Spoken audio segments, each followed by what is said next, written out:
This evening, the Transmission Company of Nigeria, TCN, explained that it has commenced grid restoration nationwide, with power supply now available in the west, north, central, south, east, and a large portion of the northern parts of the country.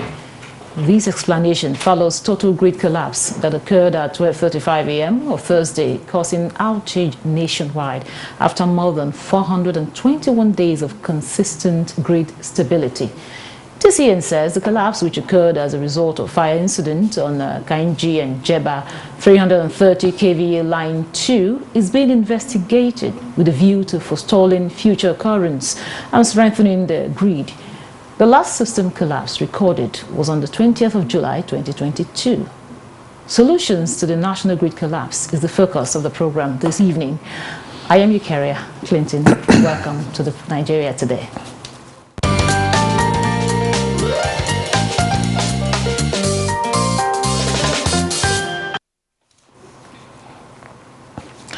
Now, joining us in the studio to discuss the collapse of national grid is Prince Will Okorie. Prince Will is the President, Association for Public Policy Analysis. Thank you for joining us on Nigeria Today. Thank you for having me. Also joining us via Zoom is Bode Fadipe. He's the CEO, Sage Consulting and Communications. He undertakes power sector policy analysis, advisory and advocacy for record players and consumers. Welcome to Nigeria Today.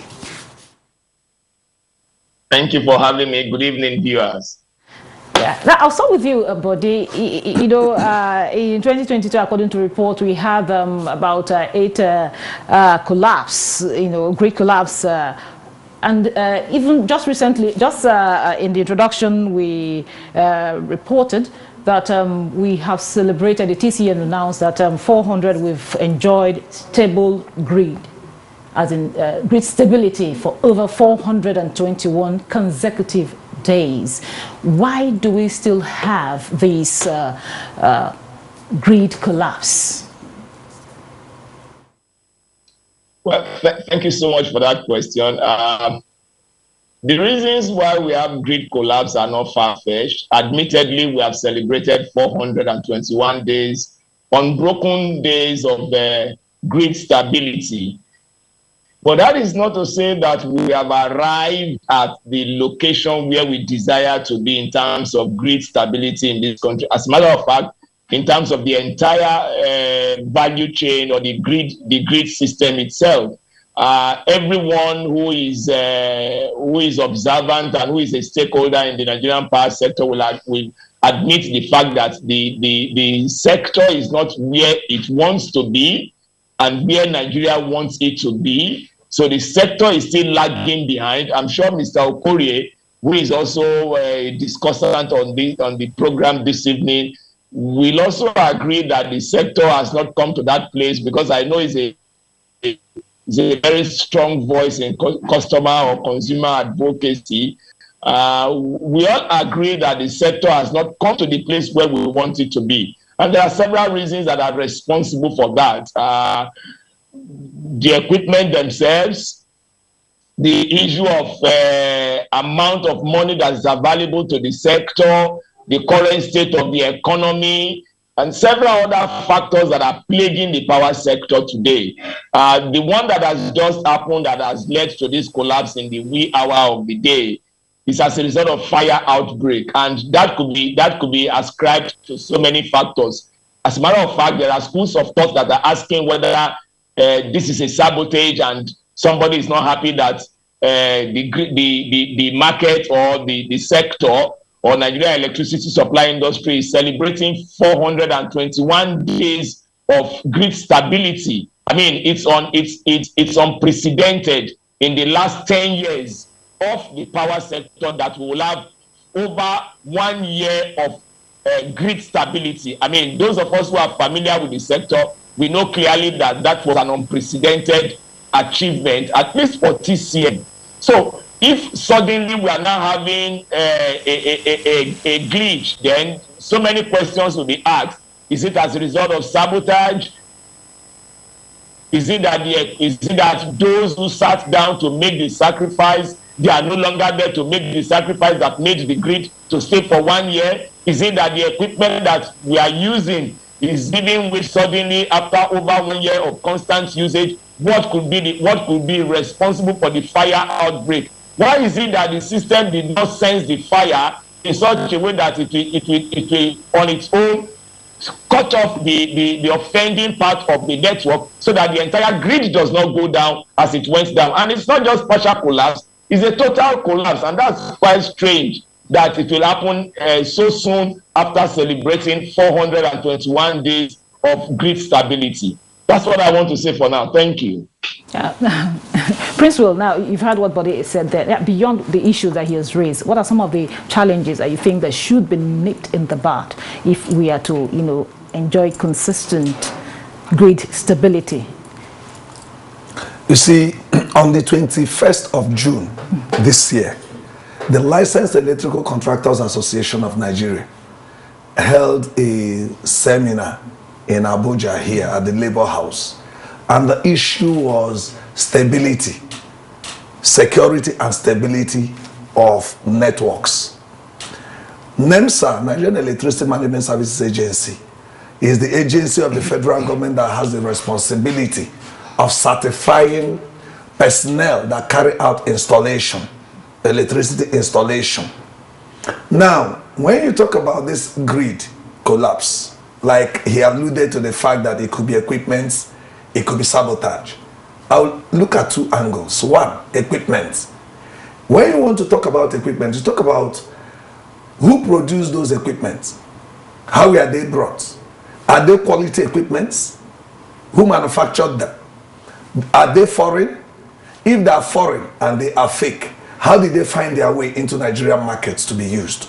You have Nigerian Customs, you have Standards Organization of Nigeria. So if you're asking for solution in that regard, the question will be, is there effective monitoring of these equipment that come? Are they of standard and quality? The second one in that regard is, who are the personnel used to carry out the installation? Now, you see a situation where in Nigeria today, if you want to practice law, you'll be a member of Nigerian Bar Association. You want to practice medicine, you'll be a member of Nigerian Medical Association. But in the electricity sector, irrespective of the hazardous nature of the sector, in terms of life and property, once fire happens, a lot of things are destroyed. You can't recover them. Why is it that the Licensed Electrical Contractors Association of Nigeria are not empowered to really stand strong, to monitor and censor those who carry out installations, so that you don't see that quality staff, quality engineers, and not quacks, people that are accredited and certified by NEMSA are carrying out these jobs? It has been a battle between the licensed electrical contractors and NEMSA to encourage all the people they've licensed to be in their organization.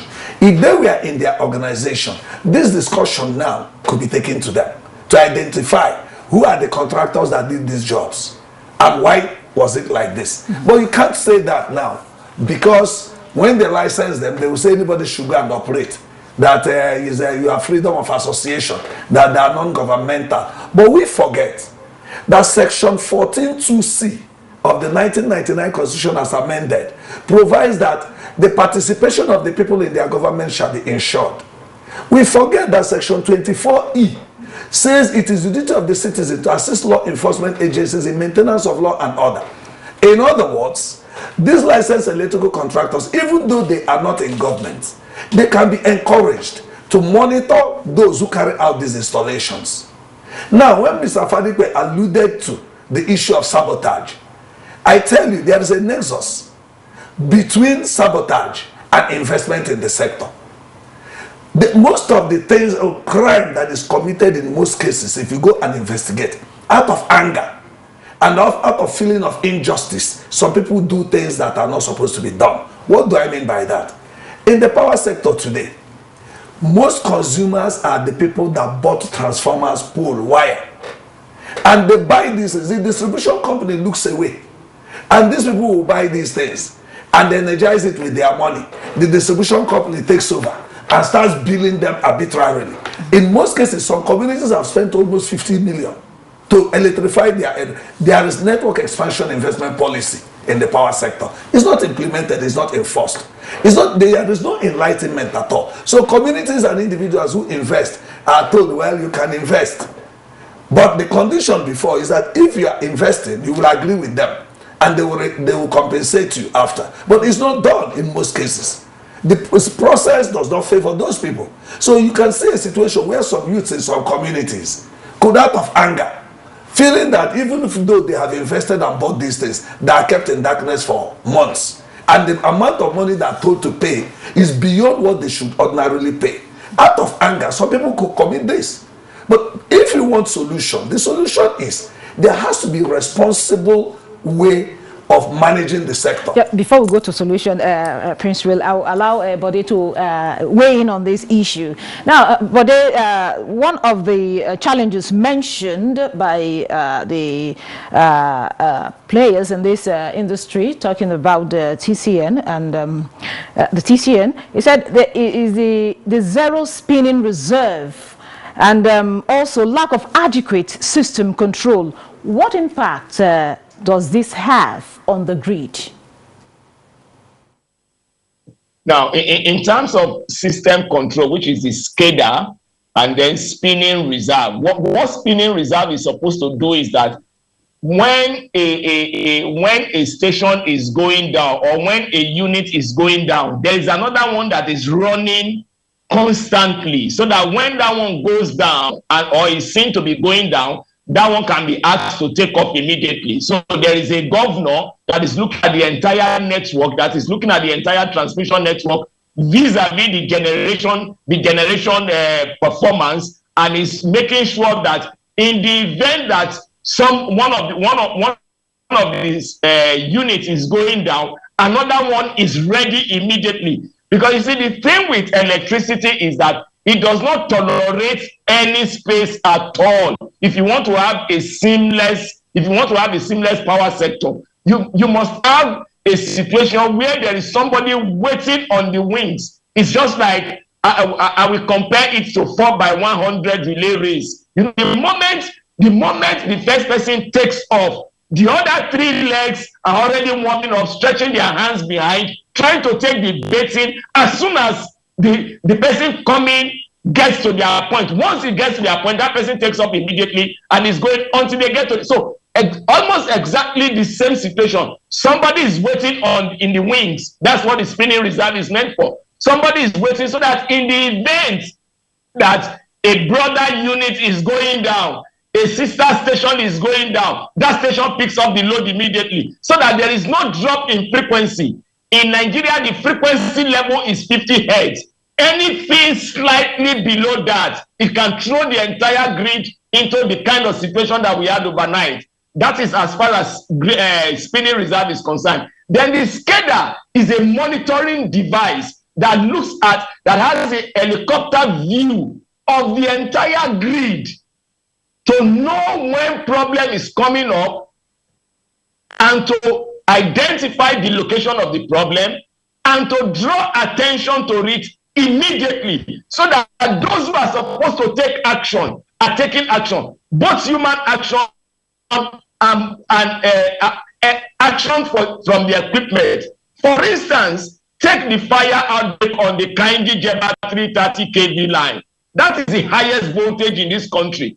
And for transmission, usually their equipment are very sensitive, especially their tripping unit, so that once it senses a problem, that tripping unit will cut off the faulty area, so that it does not engulf the entire grid system and give us the kind of situation or the kind of results that we had around 12 midnight today. Once the tripping unit does not sense it, once the relay that is set to sense that fault does not sense it, and the tripping unit does not trigger, then it means the fault will now become such that some other equipment will go down. And once those equipment goes down, the network will. So what I'm trying to say in effect is that, having described their function, you can see the utility, you can see the importance, you can see why those two areas of the grid or of the entire electricity network must function optimally. You must make sure that per second, all of them are working. Unfortunately, we don't have a spinning reserve, and that's what transmission has admitted, and that's quite unfortunate and very sad that at this point in time, we don't have a spinning reserve at the generation level. And then our SCADA system, by now, we still have not been able to perfect that SCADA system. Unless we do some of these things alongside some other solutions that will be provided, I'm afraid the 421 days that we celebrated, I hope will not be wiped away very soon. Thank you very much, Bode. We'll take a break now. The conversation will continue after the break. This is still Nigeria Today. Just stay with us. Implementation of the ruling is also dependent on another aspect or another arm of government.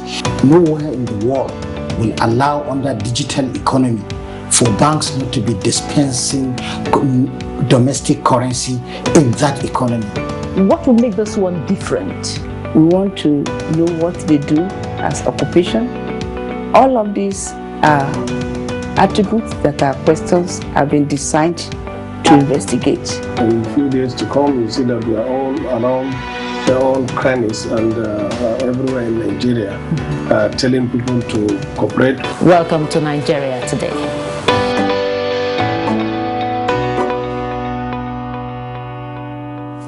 Welcome back. This is still Nigeria Today, and we are talking about the collapse of the National Grid Solutions, actually. Now, my guests are still here with me, two gentlemen.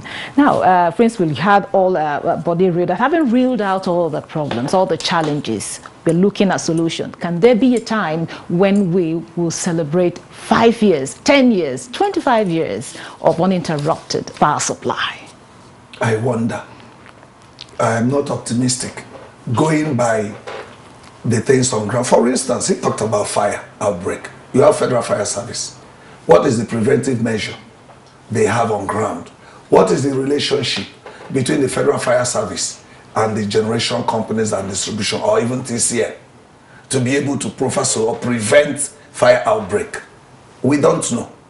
What is the policy of, how is the policy on stability and security of the grid the solution being implemented? This solution, number one, for instance, I mentioned to you that the licensed electrical contractors had a program in June. What has been done with the report of that program? The report that came out. For instance, why will somebody connect to the grid at the weekend? Connection to the grid, transformers to the grid at the weekend, without doing it on a weekday, where it will be supervised, it's not proper. So there has to be proper supervision, number one. Number two, there has to be serious effort in ensuring that quality. Most of the manufacturers of electrical cables and all that now are crying that they can't make profit anymore because fake materials are all over. And when they complain, if the people are arrested, before you know it, they are released and they go their way. So fake materials are all over the place. So where you do not enforce the laws that will prevent entrance of fake materials all over the place, and you don't enforce the laws that will make it necessary that only qualified personnel carries out electrical installation, you cannot have a good one. Then again, the investment in the sector, the distribution companies, what is their investment? Who monitors what is happening? I give you an example. There was a time we went to Niger Delta Power Holding Company. We told them, based on what we found out, that consumer interest has to be looked at in order to prevent vandalism of transmission lines. We were ridiculed. When we followed up, one guy there told us, he said, what is their business? After all, if they vandalize it, is it not them that will be in darkness? What do they have to lose? You can see such. When such a thing is said, that means they care less. Meanwhile, monies will be expended to repair the transmission lines that are destroyed. Why not prevent it? Why not ensure that the network expansion investment policy is consumer friendly, so that consumers that invest get refund for their investment, so that there will be seemingly a happy and friendly environment for the in the process. So if there is no monitoring mechanism to make the institutions of state, the agencies under the power sector, perform, we can't have it. Because as it stands today, the average Nigerian consumer is a victim.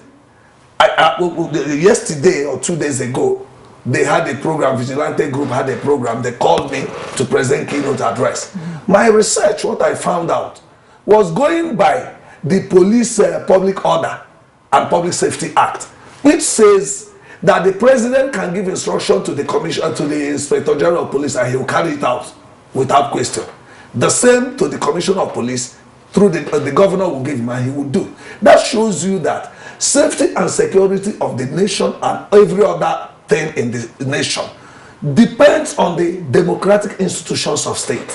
Where the governor of a state wants safety in electricity sector, he will ensure that safety and security of the networks are taken care of. Where the president wants that, president has to look at that. But what happens in Nigeria? Emphasis is on money, money, money. Consumer, consumer bring, consumer do. But we have a new administration and things are changing. The new administration needs to overhaul the power sector. My suggestion is the power sector and those that are controlling it, they may not like what I will say, but there is need to overhaul it. Because most of the people in the sector have been there since NEPA days and power holding company days. And if they were there and in charge, and power holding company didn't perform well, NEPA didn't perform well, what new thing will they bring? And that is what you are seeing. Because new blood has not been injected. What you see is still the same old people that know how they do it and deceive the political leaders. Okay. Because when they tell the political leaders, so, you know, many a times. Prince, I have to stop you here so that Bode can also add his own voice to the solutions. So, Bode, a lot of problems, a lot of challenges. What, in your opinion, what are the solutions? Well, thank you so much. Unfortunately, we don't have enough time, but I will try to be as brief as possible. Number one, I think the first thing is that we need to review the entire power sector.